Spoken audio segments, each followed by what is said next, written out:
Saludo, doctora Gina, doctor Enrique Borda. Saludo a los invitados a esta sesión. Este eterno problema de la educación, cuando deja de ser un derecho fundamental de los ciudadanos y se convierte en la mercancía o en la oportunidad de negocio, es lo que nos tiene aquí reunidos.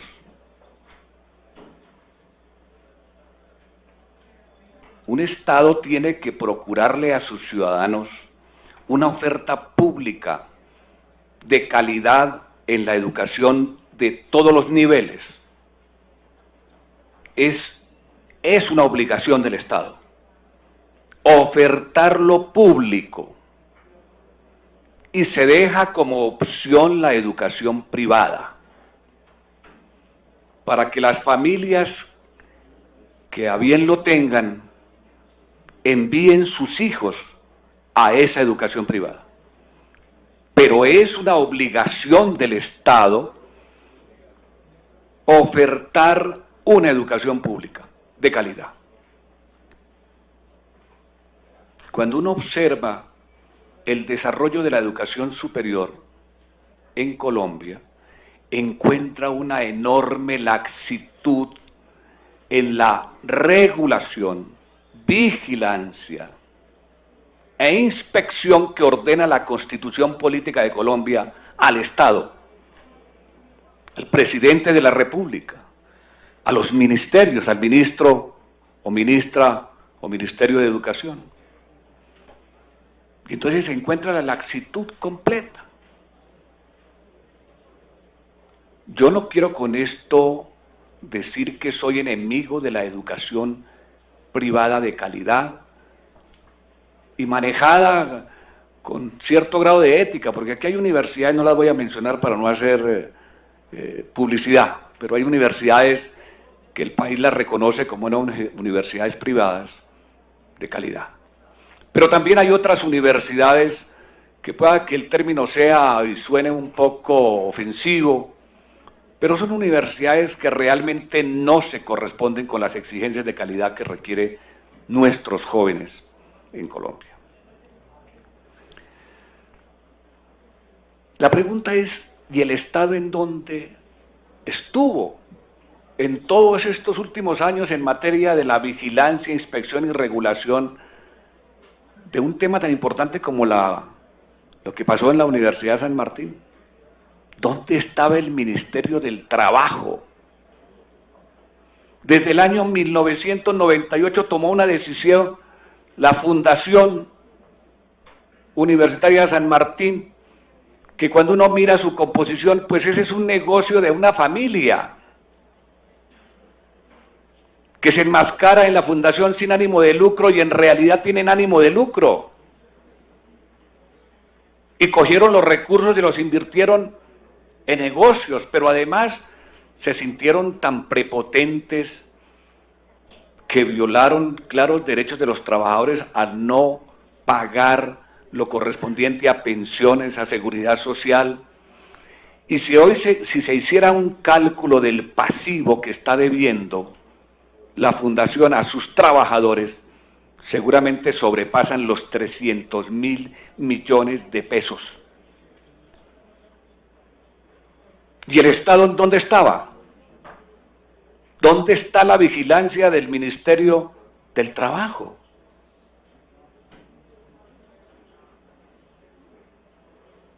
Dice el doctor Mario Alberto Fernández, estos problemas se comenzaron a conocer desde el año 2004, 2005, y solamente hasta el 2011, señor presidente, doctor Laureano, el Ministerio de Educación Nacional ordenó algo importante, pero tardío. Se hizo una auditoría sobre el manejo de los recursos de la Fundación San Martín.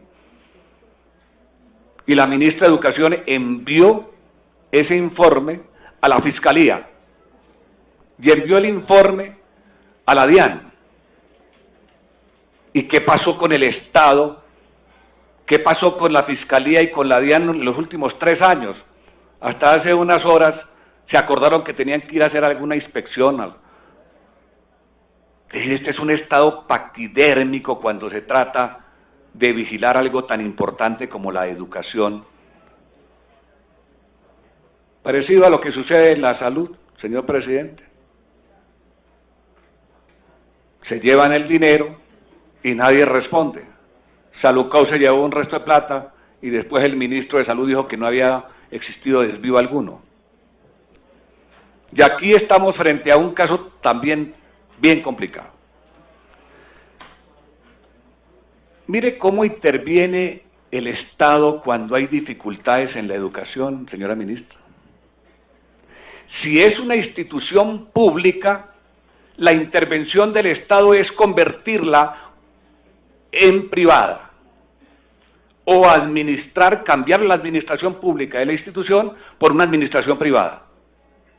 Es decir, el camino es rapidísimo cuando se trata de intervenir la educación pública para convertirla en privada.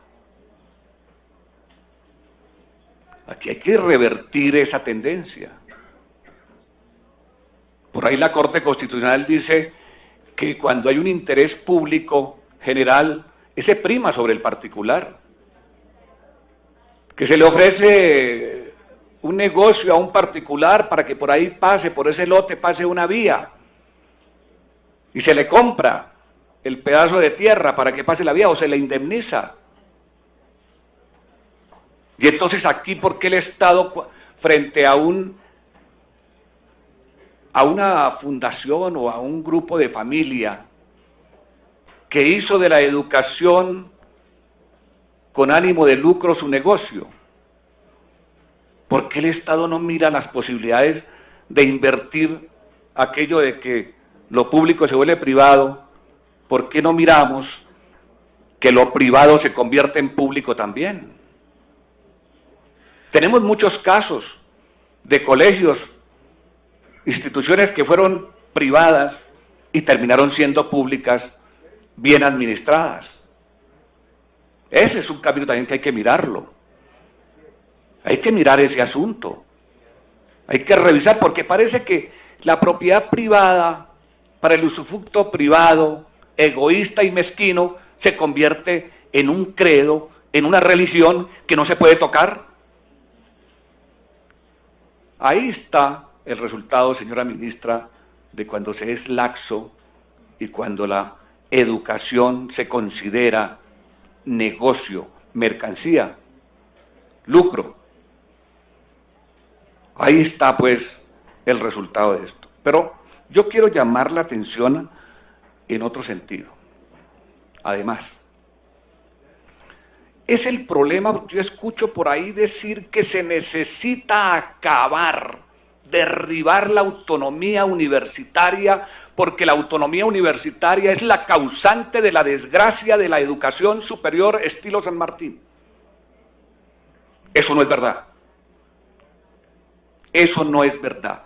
La autonomía universitaria es una figura constitucional que protege al alma mater de la tendencia de querer interferir en sus programas académicos, porque es que el alma mater, la universidad, el desarrollo del conocimiento y de la ciencia, tiene que cuestionar también el statu quo de un país. Y no podemos permitir que entonces grupos políticos poderosos o grupos económicos poderosos se apropien de las universidades y el conocimiento y la crítica se sesgue. La universidad tiene que ser un claustro abierto al pensamiento, al cuestionamiento y a la crítica. Por eso no puede existir esa tendencia de decir, vamos ahora a legislar con una ley para modificar la ley 30 del 82 sobre la base de acabar con la autonomía universitaria, porque ese sería un crimen de lesa humanidad contra el alma mater en Colombia. La autonomía universitaria debe existir, pero que no nos vengan ahora con el cuento que la autonomía universitaria se convierte entonces en el disfraz para hacer lo que quieran con los recursos de la universidad privada. No, ahí tenemos que mirar cómo se maneja el asunto. Y lo otro es esto. Se habla entonces de las superintendencias. Yo creo que el poder de un presidente de la República o de un ministro está por encima de una superintendencia. Lo que pasa es que las superintendencias casi que equivalen a la vigilancia de los negocios. Y sería un mal mensaje ahora hablar de una superintendencia de la educación como para vigilar el negocio de la educación, cuando la educación, como lo establece la ley 115 y la propia Constitución, es un derecho fundamental, es un proceso integral de formación de los seres humanos, no es un negocio. Lo que pasa es que la Constitución permite la libre iniciativa de los particulares, pero esa libre iniciativa de los particulares tiene que ser regulada de manera milimétrica, porque ¿cómo así que se veían ya los síntomas de la corrupción en el manejo de estos recursos y el Estado no hizo nada? Y hoy a las carreras aspiramos a resolver una aspiración justa de los estudiantes colombianos. No queremos que cierren la universidad, queremos titularnos, queremos ser profesionales. Y yo creo que este Congreso de la República, señora ministra, y el Ministerio, aquí podemos hacer causa común, ministra. ¿Cómo le salvamos a estos estudiantes su futuro académico? Indaguemos, miremos, hagamos conjuntamente acciones. De parte del Polo Democrático Alternativo estamos dispuestos a que revisemos este tema, a que fortalezcamos la educación pública de calidad, porque ministra, mire, se está muriendo la universidad pública, se está muriendo. ¿Dónde están los 12.5 billones de pesos para resolver el tema de la crisis de la educación superior en Colombia? Tienen las universidades que hacer otras acciones, vender servicios, tienen que organizar convenios para poder conseguir unos pesos más, porque la plata de la universidad pública en Colombia, en términos reales, es la misma que se tenía cuando se expidió la ley 30 del 92, pero han crecido los programas, se quintuplicó el número de estudiantes, pero no así la responsabilidad del Estado con la universidad pública. Por lo tanto, señora ministra, creemos entonces que estas medidas que usted tomó, pues sí, son un esfuerzo. Hay que abonarle ese esfuerzo, la prontitud que usted tuvo para emitir unas normas, un decreto, una resolución, pero la pregunta que hizo el estudiante es una pregunta muy pertinente.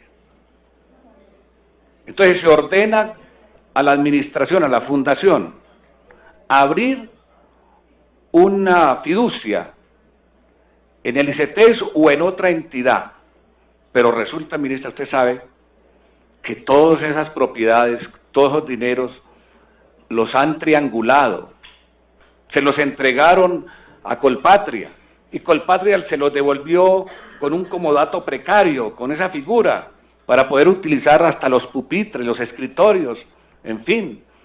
Es decir, aquí estamos frente a una triangulación que eso ya raya en lo penal. Entonces, ¿cómo hacemos? ¿Qué hacemos para que podamos resolver esto? Es decir, la medida está ahí, pero los estudiantes con justa razón, los trabajadores, los docentes, están diciendo, esa es una medida que sale, pero no es una medida que resuelve la grave crisis de la universidad. Entonces, señora ministra, honorables senadores, comunidad educativa de la Universidad San Martín, de verdad que es aterrador que lleguemos a un momento en donde el Estado casi que se muestra incapaz de resolver de manera inmediata. Creo que seguiremos en este tema, no creo que aquí concluya este episodio en este asunto de la Universidad San Martín, y busquemos, ministra, señores senadores, una propuesta, que sea este como el momento oportuno de reflexionar profundamente, de ponernos la mano en el corazón y empecemos a mirar en serio cómo hacer de Colombia, porque eso que dice la doctora Susana es una gran verdad. En América Latina hay muchos países que han logrado desarrollar la calidad, la cobertura de la educación superior, pero a partir de garantizar educación gratuita y de calidad desde el preescolar hasta la universidad. Muchas gracias, señor presidente. Ministra, yo quiero invitarla para que en cumplimiento del compromiso que adquirió el presidente Juan Manuel Santos en el año 2011, a propósito de la movilización de la MANE, se comprometió que se iría a concertar una reforma educativa para la educación superior con el movimiento estudiantil universitario. De tal suerte que si lo que se quiere es que exista la voluntad de todo el estamento educativo, porque no olvide, señora ministra, que en la MANE están representadas las universidades privadas, los estudiantes de las universidades privadas, los estudiantes de la universidad pública. Sería importantísimo contar con la opinión de los estudiantes de Colombia para evitar que este próximo proyecto de ley que va a presentar el gobierno nacional prenda otra vez la chispa de la movilización en Colombia. Por eso la invito, ministra, a que convoque a la MANE, a que se establezcan unas mesas de concertación para que se pueda escuchar la opinión de los estudiantes de este país, para que se tenga en cuenta cosas como estas: la necesidad de que los consejos universitarios cuenten con mayor participación de todos los estamentos. Lo que dijo aquí el representante Correa es una gran verdad. La corrupción es posible quitarla de las universidades si allí están representados de mejor manera los estudiantes, todos los estamentos educativos. Creo que es necesario, señora ministra, trabajar porque exista una carrera administrativa para los servidores públicos de las universidades, para el personal administrativo, que viene, si bien es cierto, la Constitución Política de Colombia establece que la carrera administrativa especial para estos servidores públicos de origen constitucional es necesario reglamentarla, porque hoy en día esta carrera está sin reglamentar. Yo por eso le pido, señora ministra, que antes de presentar, aprovechando esta coyuntura y circunstancia desgraciada que tiene hoy los universitarios de esta Universidad de San Martín, que no se aproveche esta coyuntura para imponerle al país una reforma educativa arbitraria que no cuente con la opinión de los estudiantes colombianos, de los maestros de Colombia, y la invitación, ministra, es a que se organicen esas mesas de trabajo.